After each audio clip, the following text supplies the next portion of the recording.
Hey everybody, the Game Awards are happening near the end of the week, so let's find out what's gotten nominated and put in some votes and chat about it a little bit.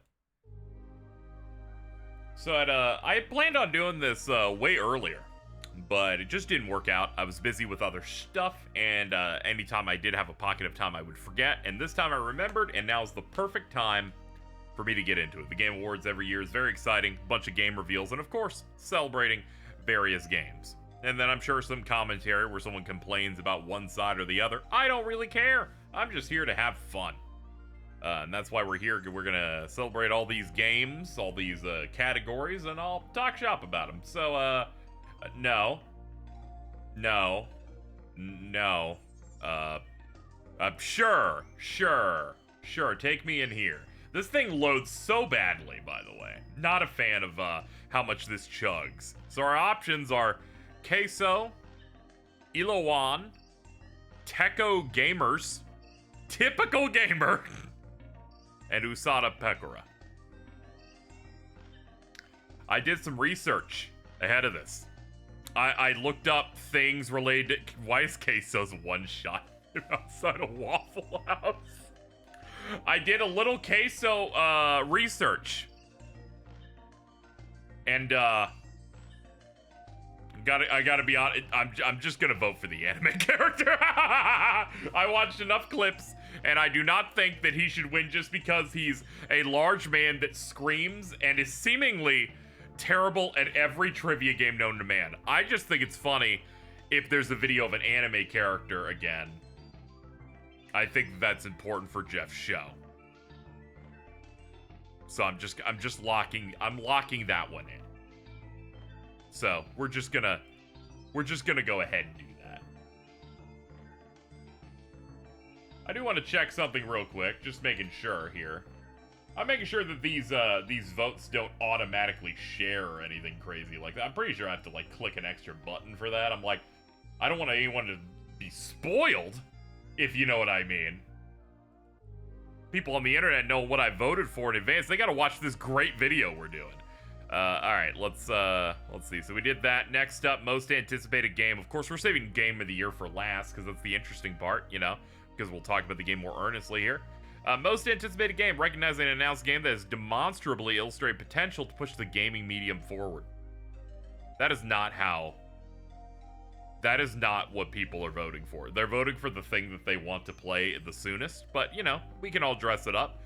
Our nominees are Death Stranding 2 on the Beach, Ghost of Yotei, GTA 6, Metroid Prime 4 Beyond, and Monster Hunter Wilds. I was a bit down on Monster Hunter, I'm going to say this, before the recent previews came out, mainly because they got rid of all the cool air tricks on the Insect Glaive, the main reason that I enjoyed playing it. I liked the freedom to vault and fly around in helicopter wings.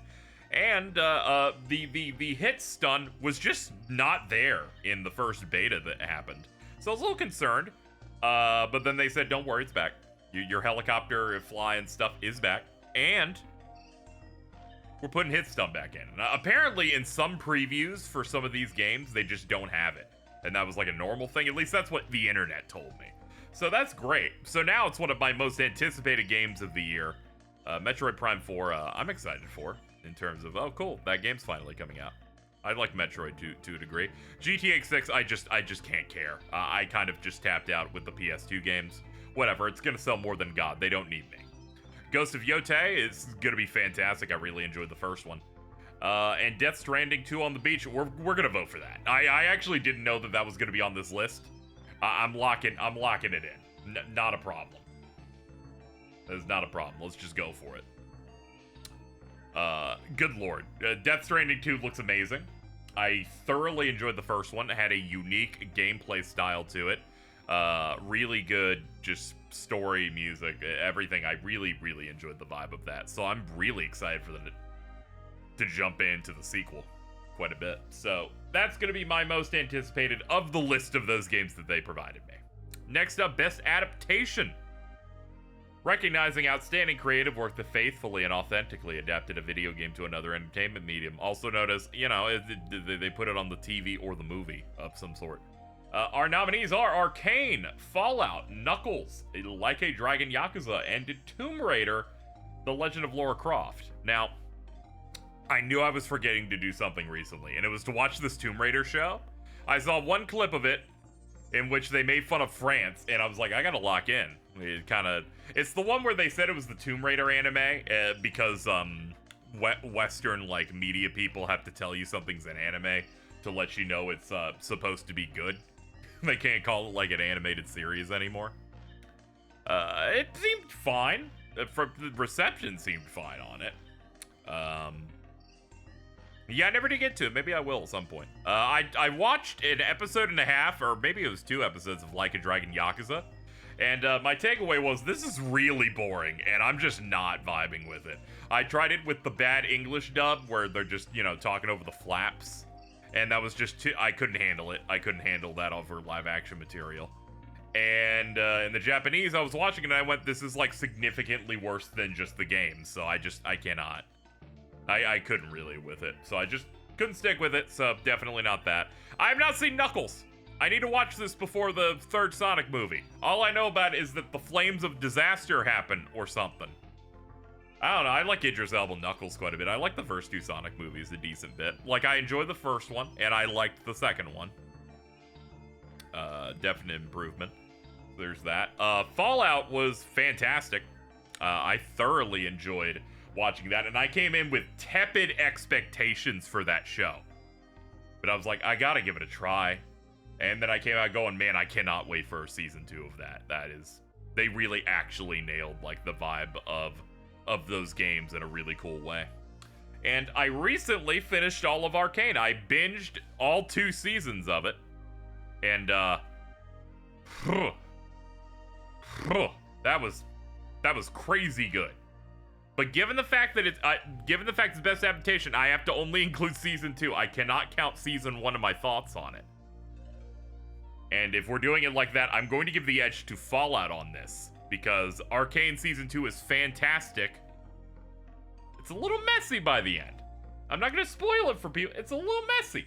It feels like we have like 12 episodes of stuff in 9 episodes. Like there's a lot of stuff they have to do. And they can't really fit it all there neatly.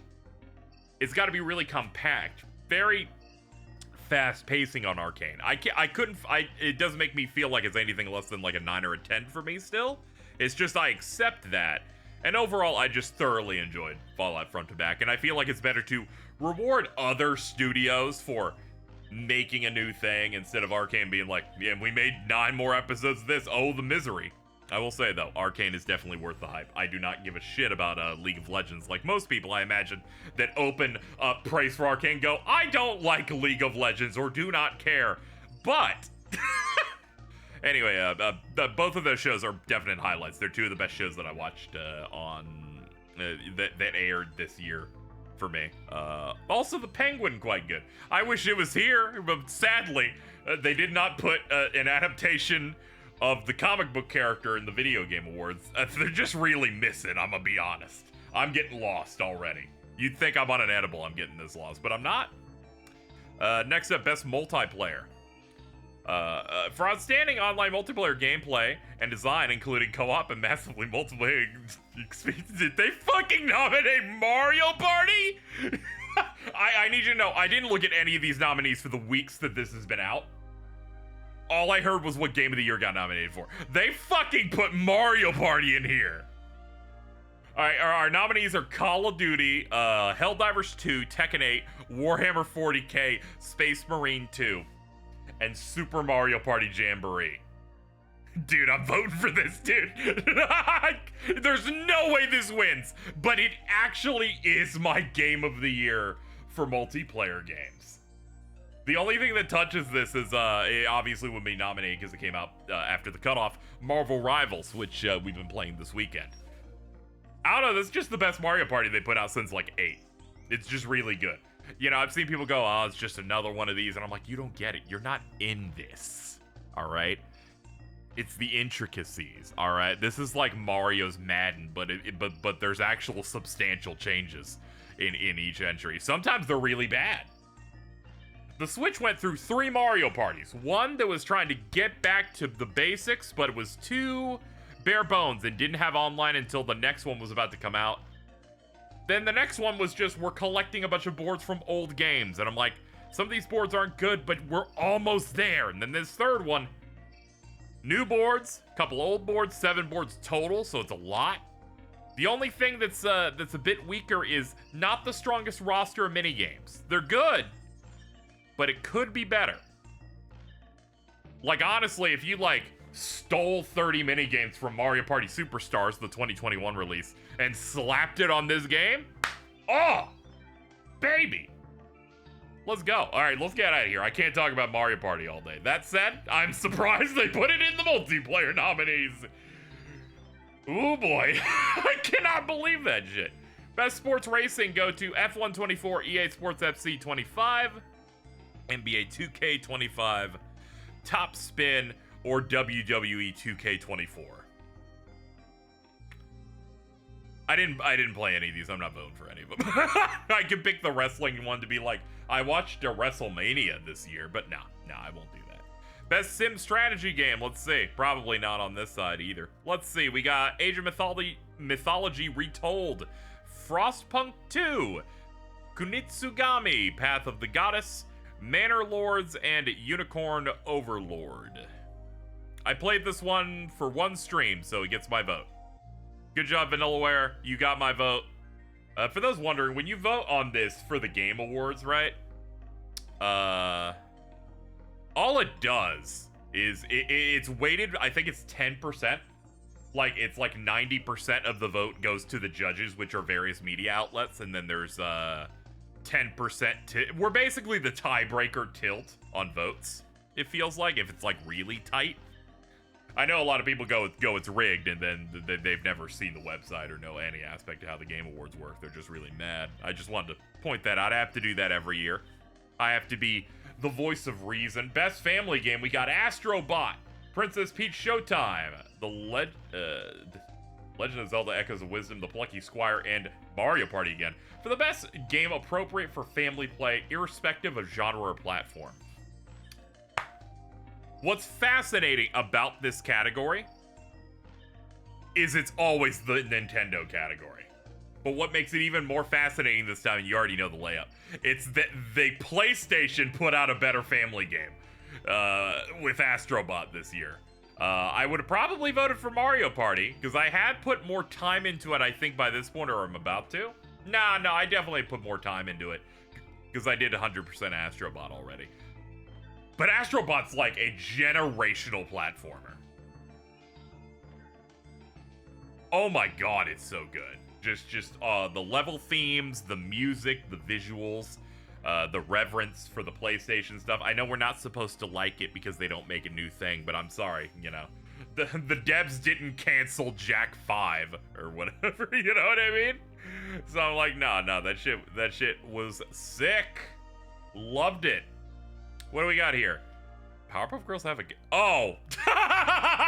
Okay, hold on. Best fighting game. For the best game designed primarily around head-to-head combat, we have Dragon Ball Sparking Zero, Grand Blue Fantasy vs. Rising, Marvel vs. Capcom, Fighting Collection Arcade Classics, Multiverses, and Tekken 8. I need you to know one thing. I need you to know one simple thing. If this shit wins, if Dragon Ball wins, fighting game people will be so angry. And I need you to know, usually I'm not combative with them because I like the FGC. I love watching as a spectator of fighting games. However, Dragon Ball's different. Shut up. Dragon Ball's different. Some people are like, oh man, this is the follow-up from Spike's last thing, Jump Force. And I'm like, you don't understand, dude. This is the holy grail of Dragon Ball right here. We've been waiting like almost 2 decades for a new one of the Tenkaichi games. But looking at all of these, that solid. I heard Rising was fantastic. I just haven't had the money to like buy a new separate one. Marvel's back, that's great. Impressive sneak, not a chance. And Tekken 8. And honestly, I'll pick Tekken 8. I'm back and forth on that. I probably would play more Sparking Zero in general, because we did a month in preparation for it, and I love it. But I gotta say, I'm rewarding this entirely based on how good the Evo tournament for Tekken 8 was. And the second one, the story mode that launched with Tekken 8 was maybe one of the coolest things I played this year. That was crazy. Even with little context, that went crazy. So there you go, you can have it. Best role-playing game. Let's see what they say a role-playing game is. For the best game designed with rich player character customization and progression, including massively multiplayer experiences. The nominees are Dragon's Dogma 2, Elden Ring Shadow of the Erdtree, Final Fantasy VII Rebirth, Like a Dragon Infinite Wealth, and Metaphor ReFantazio. In terms of best RPG, I think about the entire, like, full experience here. I did not play Like Dragon Infinite Wealth. It was one of those where it came out at that time where everything was coming out at the start of the year, which means that something had to lose, and that ended up losing. The answer was I shouldn't have played Grand Blue Relink. That would probably give me a little bit more time. I didn't play Elden Ring Shadow of the Erdtree. I just don't fuck with From Software DLCs. I usually feel like they try to one-up the game's normal difficulty in a way, and then that just makes me feel... that repels me instantly. Also, SMT5 Vengeance was coming out at the time, so definitely didn't have time for it. Dragon's Dogma 2, I also did not have time for. I've heard back and forth stuff where some people really enjoyed it, but other people, like, were a bit disappointed with it. I feel like it's, like, lost a lot of steam since it had launched. So really, it's just down to Rebirth and Metaphor in terms of an RPG. And, if I'm being honest, Metaphor is, like, really solid job class stuff. But some of the materia build stuff you do in FF7 Rebirth is really, really good. But when I think about it, it's like... yeah, I'm sorry, I'm gonna have to go with Rebirth on this. It's very tough. But if I go, what is my favorite RPG, and I think of RPGs that I've loved throughout the years, Rebirth was checking more boxes than Metaphor was. But it's very close, just so people are aware. Very close. I like the act of pressing buttons and engaging with the mechanics in Rebirth a bit more than I do Metaphor. And I play both of them incessantly. I 100%ed both of them. And in fact, Metaphor, I played it a second time on Regicide on New Game Plus. Just so we're aware. Best Action Adventure, also known as Best Generic Genre of the Year. For the Best Action Adventure game combining combat with traversal and puzzle solving. Okay, we'll do it based on what they said. Astrobot, Prince of Persia: The Lost Crown, Silent Hill the Second, Star Wars Outlaws, and The Legend of Zelda: Echoes of Wisdom. They nominated Star Wars Outlaws for something. That's kind of surprising.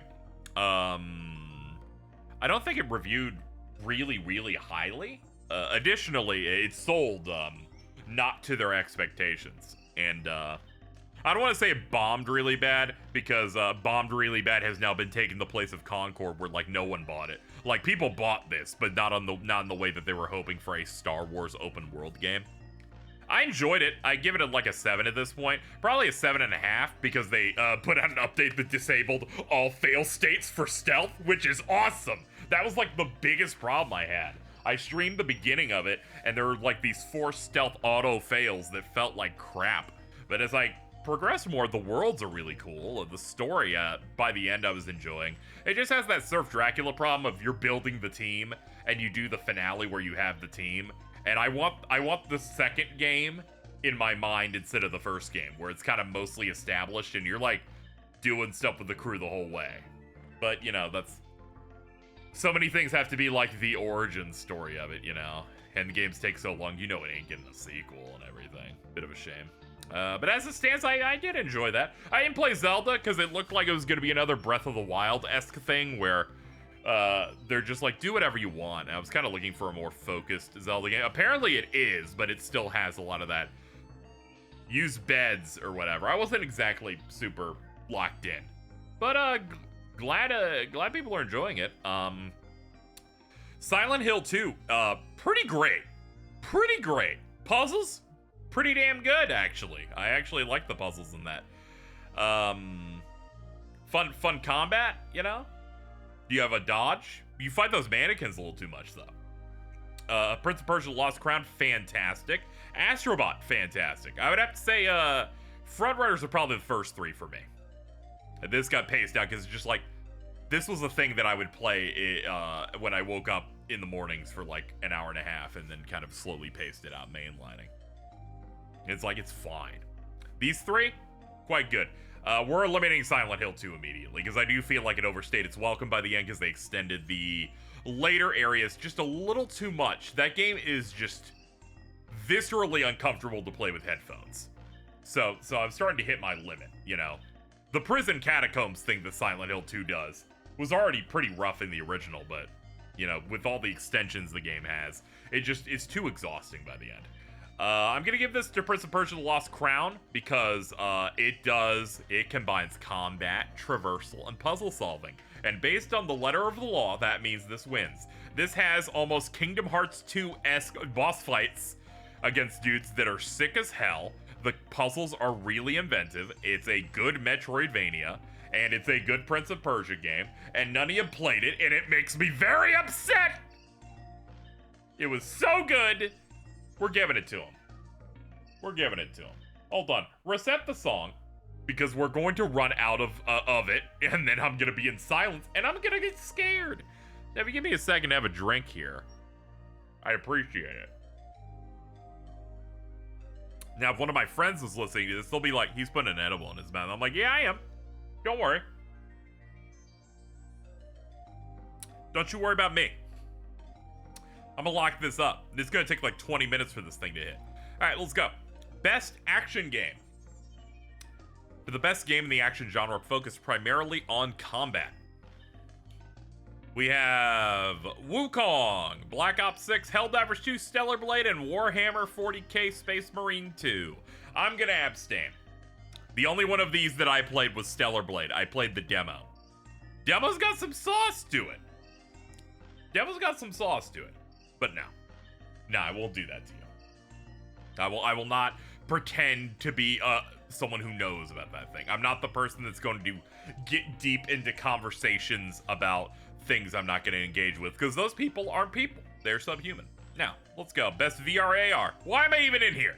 Congratulations. I hope the Batman one wins because of the commercials they did last year of, we got to find the Rat King. Hold on. Let's check this out. Best mobile game. For best game playable on a mobile device, we've got AFK Journey, Balatro, Pokemon Trading Card Game Pocket, Wuthering Waves, and Zenless Zone Zero. Zenless Zone Zero. Pretty solid game.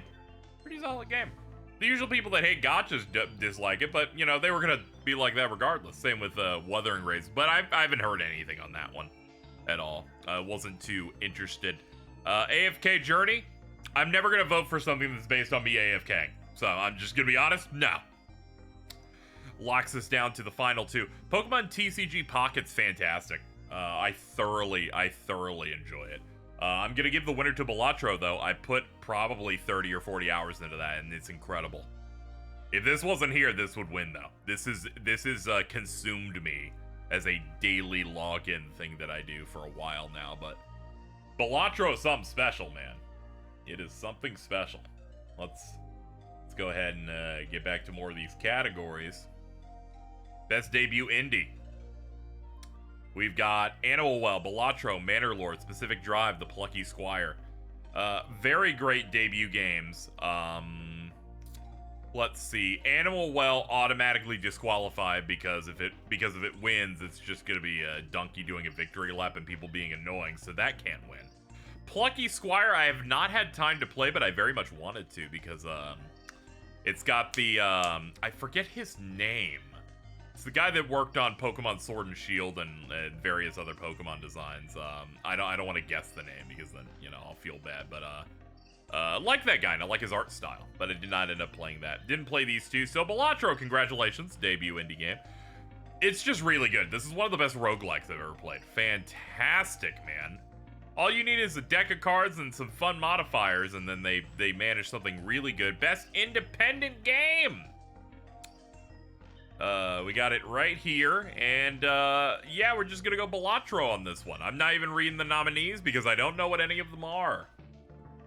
You know, I have limits in terms of like what I have time for to even look at. Best community support. Recognizing a game for outstanding community support, transparency, and responsiveness. Inclusion of social media activity and game updates and patches. We got Baldur's Gate 3, Final Fantasy 14, Fortnite, Helldivers 2, and No Man's Sky. Helldivers 2, some good community support, but also like, you know, PlayStation was screwing around with them with that login stuff. But do you really want to blame a the devs over a thing that, you know, the parent does, you know? Fortnite, I'm gonna be honest, everyone in my circle has been not super high on it recently in terms of stuff. Final Fantasy 14, in terms of its best community support, it's just kind of been trucking along. There hasn't been anything particularly new with it besides just it existing. I liked Dawn Trail, but I would put it below the previous two expansions. Generally, I'm not super. I haven't been super like pushed into playing the 0.1 yet, but I also don't raid and stuff. No Man's Sky has just always been really good with this kind of thing. And I imagine Baldur's Gate 3 has also been great. I know they're adding a shit ton of stuff to that, but I imagine some of that stuff that I was reading isn't out yet. Overall, if I had to pick on one of these, I'd probably go for No Man's Sky because it just keeps updating with stuff. You're like, KZ, you didn't play this one. And just as you know, I'm a corrupt man. Let's go. Best ongoing. Oh, okay, that's the exact same thing as community support, except they just add fucking Twitter posts. This is ridiculous. This one has Destiny in it. Diablo. Okay, I get it now. Okay, outstanding development of ongoing content that evolves the player experience. Okay, so it's like we put stuff in the game and you're like, great. Well, now I get to vote again. Destiny 2, I did hear, ended on a pretty high note there. Diablo 4, I've heard nothing about for its Vessel of Hatred thing. Helldivers 2, most of the excitement was at launch, is the way I heard the temperature on that. I already said the thing on Fortnite. I'll give 14 to this because from a main story gameplay perspective, very good. Story, I was like, it's fine. But those dungeons were finally difficult again, and aesthetically they were really cool. And I like the new tools they gave to my Dragoons, so I will go ahead and give them their flowers for that. Next up, Games for Impact. For a thought-provoking game with a pro-social meaning or message, the nominees are Closer the Distance, Indica, Neva, Life is Strange Double Exposure, Senua's Saga Hellblade 2, and Tales of Kenzera Zao. Let's see, this is one of those where I haven't played any of these. Hellblade is a franchise that makes me roll my eyes every single time I see it, so I was never gonna vote for that.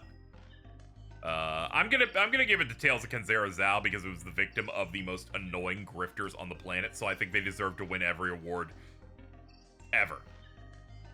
I was already kind of like interested in the game because the dude was apparently a big fan of like Kingdom Hearts and stuff and was making this because his dad died, and the amount of gutter people that just spawned in and went, I hate black people. Like, stop it, motherfuckers.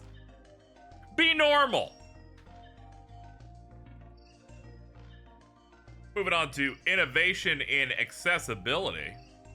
Recognizing software that's pushing the medium forward by adding features, tech, and content to help games be played and enjoyed by a wider audience. Let's see. I'm gonna go ahead and give this to Prince of Persia Lost Crown. It's got some good accessibility options in there, and also has the feature where you can snapshot various spots of the map. So you can like screenshot an area and then pop it onto the map, and you like check the icon on the map and it'll show you a screenshot so you know, oh, that area of the map's that. And you may say, that's not accessibility. I'm like, yeah, it is. It's ableist to think that I can remember what was in that purple spot all the way across the map without it. So I'm going to go ahead and give it to Prince of Persia, The Lost Crown. Let's see what else we got. We are almost done. Best performance. This is the one where they nominate the wrong people every time. Let's see. We got Brianna White for FF7 Rebirth. Hannah Tell for, I think that's how you say that, from Life is Strange Double Exposure. Humberly Gonzalez. I'm gonna be honest here. That is the funniest name I have ever heard. Humberly. That's pretty good. For Star Wars Outlaws, Luke Roberts for Silent Hill 2, and Melina Jurgens for Senua Saga's Hellblade 2. Now, I always think about what my my good mutual Gene Park said about Hellblade 2, which is, why would you give her the best performance? All she does is scream, growl, and show gums. And I'm like, finally someone's saying what I was thinking just looking at trailers of that. Luke Roberts, I think, is a miss in terms of your performance nomination. You're supposed to nominate Angela because she has, like, the best performance in that game, but I get it. His performance is good, but they clearly always end up going with the leads. Star Wars Outlaws, I'm like, really? That felt like a bunt. Like, it did not move me. Hannah, I didn't play your game. And then there's Brianna White. Yeah, I'm gonna have to go for that. She did a great job. She did, about the same job that she did on Remake, which was fantastic. I get nominating her, but obviously Barrett's VA should have been nominated. Should have been on here. He delivered some of the best material in this, but in these, they always pick the lead or the most important character rather than the best performance. You know what I mean?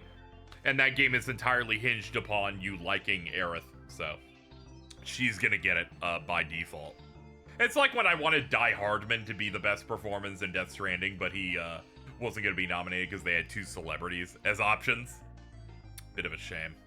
I'm like, Mads does a good job, but he's like barely in that. Like, come on. Best audio design. Best in-game audio and sound design. We've got Silent Hill 2, Senua Saga Hellblade 2, FF7 Rebirth, Call of Duty Black Ops 6, and Astrobot. All of these I imagine have great audio design. I imagine Senua does too, where the binaural mic where they whisper in the different sides. Call of Duty inherently has to have good audio design, because if it doesn't, well, the game's bad. Like, you need to be able to hear where you're being shot at and everything. I have to give it to Silent Hill 2. Playing that with headphones was distressing and horrible, and I'm never doing it again. It is intense in a way that you only really get when you're actually listening to it in headphones and experiencing it. Best score and music. Outstanding music inclusive of score, original song, and or license. I like how they have to add that because so many games love licensed music. We've got Astrobot, FF7 Rebirth, Metaphor, Silent Hill 2, and Stellar Blade.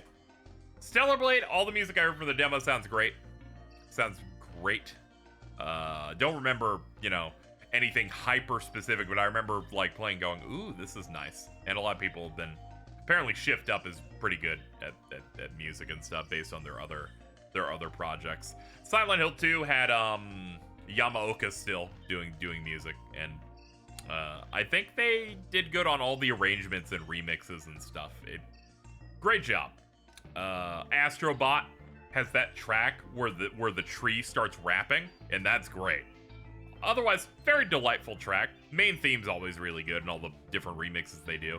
FF7 Rebirth is a generational soundtrack, and oh my god, oh my god, oh my god the whole time.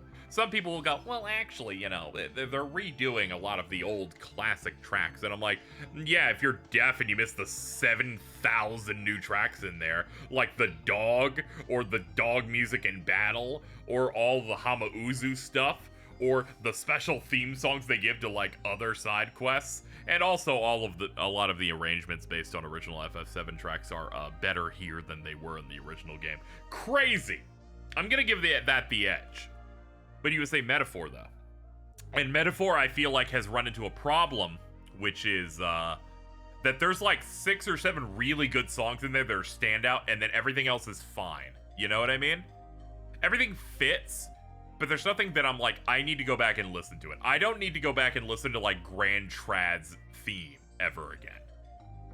But I'll go check out that. I'll listen to the Myojin Priest like start rapping in the battle theme, or like Luis's theme or stuff like that. There's like the theme an Ode to Heroes, which is the track they play when you're in the academia. Like, I'll go back to those, and they lift everything else up. But if you look at it on the whole, it's like there's not much there comparatively. I would have put SNT5 Vengeance in here. Then I would have had to have a bit more of a debate here, but FF7 would still win because like 70% of the soundtrack in Vengeance is something that I played in 2021. Rebirth has some reused stuff, but not to that extent, and holy shit, this is one of the best soundtracks I've experienced, honestly, since Remake, and it blows that one out of the water, so absolutely lock it in. Some people are like, this is fucked up. He fucking, every time Metaphor has a chance to take something, you just didn't let it have it. Maybe I'm not gonna be like the Game Awards, where I give one of those Best RPG and the other one Game of the Year, but we'll see. We don't know what's gonna win yet. We'll see what's gonna win yet. Best Art Direction, it goes down to Astrobot, Wukong, Elden Ring, Metaphor, or Neva. And yeah, I'm gonna definitely give this to Metaphor. The mix of like real world, like Bosch style paintings, the amazing character art. This seems to be some of Sojima's best work. The portraits are gorgeous. The world design, really great. Definitely giving it to them on that. Best narrative. We're in the final 3, and then I can go.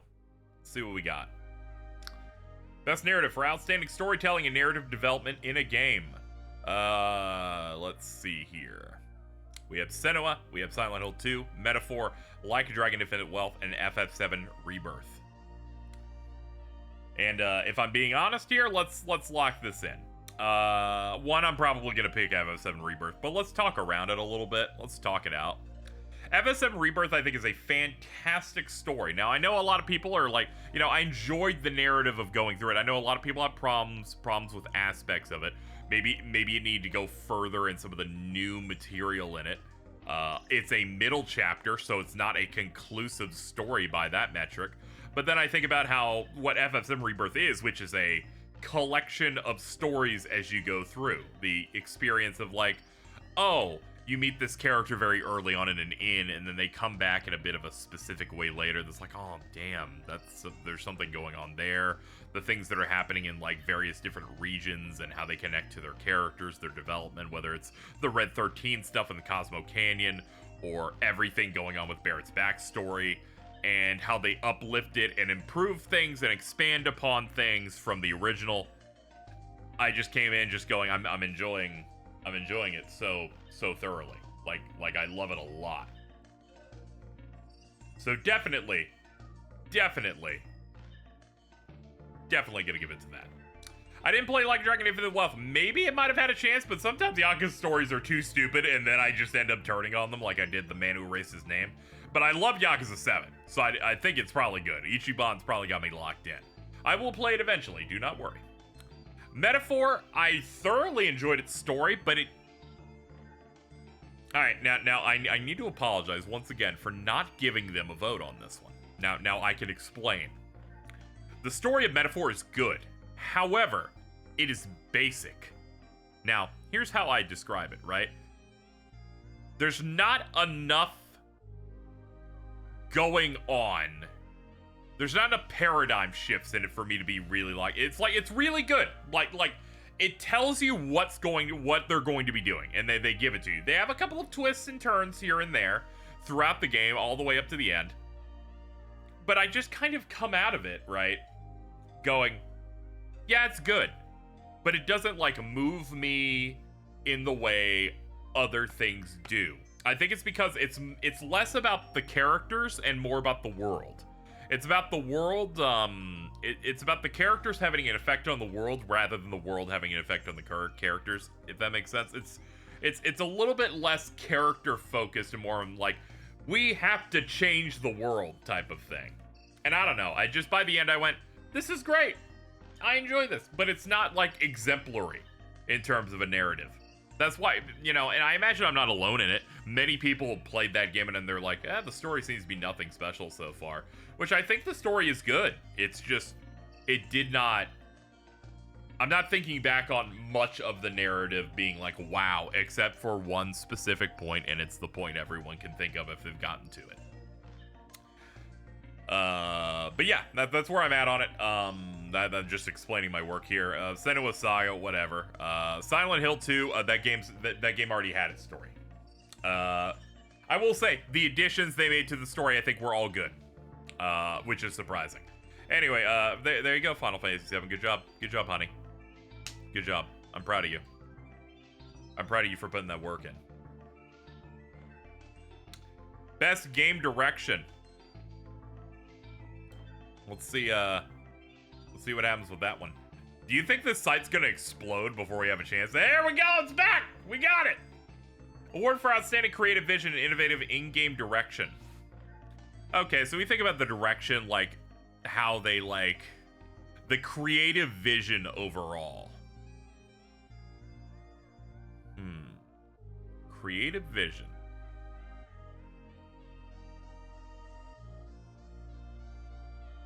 So thinking about it, it's like all of these kind of make sense. You put in Balatro, where it's like outstanding idea of trying to make this kind of card game roguelike.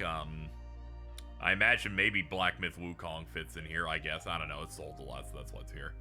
It's a thing that a lot of people played, so a lot of the judges played it, and they went, okay, that could go for direction. Elden Ring, of course, because it's Elden Ring.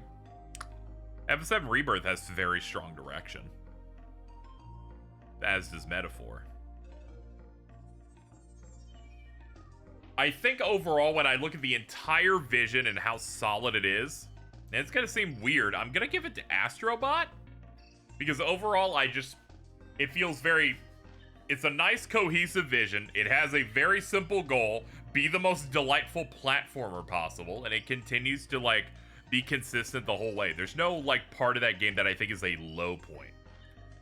There's some parts of Rebirth that I feel like are somewhat low points, you know? Some of the later areas can be a bit of a drag in some ways, and in some ways the friction isn't always great. There's also some of the stuff of, like, you're crawling on the ground and you have to hit the R2, L2 stuff, which I'm like, it's good, like, once, but after that it's not amazing. Metaphor, in terms of direction's pretty good. But there are some low points there. I don't know if this is exactly how best to describe game direction to the way I'm describing it, but whatever. I imagine that the people voting on these are inconsistent as well. I'm giving it to Astrobot. I feel like in terms of a full vision, it sets out everything it does basically perfectly. So, gonna go ahead and pick that one. I feel like most of the time, the one that wins game direction is the one that doesn't win game of the year. Or maybe it's the reverse of that. I always forget how it ends up going. We'll find out on Thursday. And game of the year, which goes down to Astrobot, Balatro, Black Myth Wukong, Elden Ring Shadow of the Erdtree, Rebirth, and Metaphor. Honestly, I'm going to be going for Rebirth because it really was the game that I thought about the entire year. It came out in February. I loved every second of it, basically. 100%ed it. More or less. I think the only things I haven't done is like the bad Chocobo gliding minigame. Same goes for Metaphor. I also 100%ed that. Did a New Game Plus on it too. Didn't play Elden Ring Shadow of the Erdtree. Wasn't interested. Did not play Black Myth Wukong. Wasn't interested on taking a chance on a Souls-esque game for $70. Balatro played an insane amount. And loved it. And Astrobot's fantastic. Really, if Astrobot, Balatro, Rebirth, or Metaphor win, I'll be like, good for them. If Black Myth Wukong wins, I'll be like, how? Like I look at these critics and I'm like, I just don't see how that happens. I feel like the people that are like, I will vote this for Game of the Year, are people that would instead vote for this before it, you know? And honestly, I kind of just don't want Elden Ring Shadow of the Erdtree to win because I just find it more interesting that something else that's a different game wins. But then I guess people will say it's splitting hairs because a Rebirth is in here, but, you know, context is important. One of these is an expansion on a game that requires you to play the vast majority of that game normally, unless you're a skilled expert at getting to the Moog Lord of Blood fight that was basically called a almost super optional boss back when the game came out. And then you enter a thing that doesn't account for your levels, and you have to go. It's messy. I feel like I'd be more open to Shadow of the Erdtree's nomination, or it winning generally, if you're on the title screen of Elden Ring and then you could boot into it. Because given the way scaling in it works, it hardly matters. Like, you have a separate level because you have to get the essences of the Skidoo tree or whatever it is, the fragments. And I feel like you just do that and you just give every piece of gear to the character, so they can try out whatever weapon they want. Feel like that would have just made more sense, especially with everyone going, it's like a whole new game, personally. I'm gonna go for Rebirth, that's the one I want to win. But if any of the four I mentioned, Astrobot, Balatro, Rebirth, or Metaphor win, I will be happy for them. Elden Ring, I'd be like, yeah, whatever. Kiss the ring. It's the one that sold the most. Won. What a surprise! Black Myth Wukong wins. I'm like, man, what happened? Did everything? If that happens, everything got 14% of the vote and deadlocked, and somehow Black Myth Wukong edged out because everything ate each other alive. That's the only way I see that happening. Anyway, we voted in 23 of the 29 categories here. We've learned a lot about each other, but that's my thoughts on the Game Awards nominees. What will win? Well, we're gonna have to find out Thursday. That's right, Thursday evening. I'll be watching the whole show with various friends, and we're gonna have a great time. Hope you'll check it out with me. See all the big reveals. See what wins. It's gonna be exciting. And yeah. I'm gonna get out of here. Thank you everybody for watching this video, and I will see you guys soon for more content. That's gonna do it. Goodbye, everyone. I'm gonna order a pizza.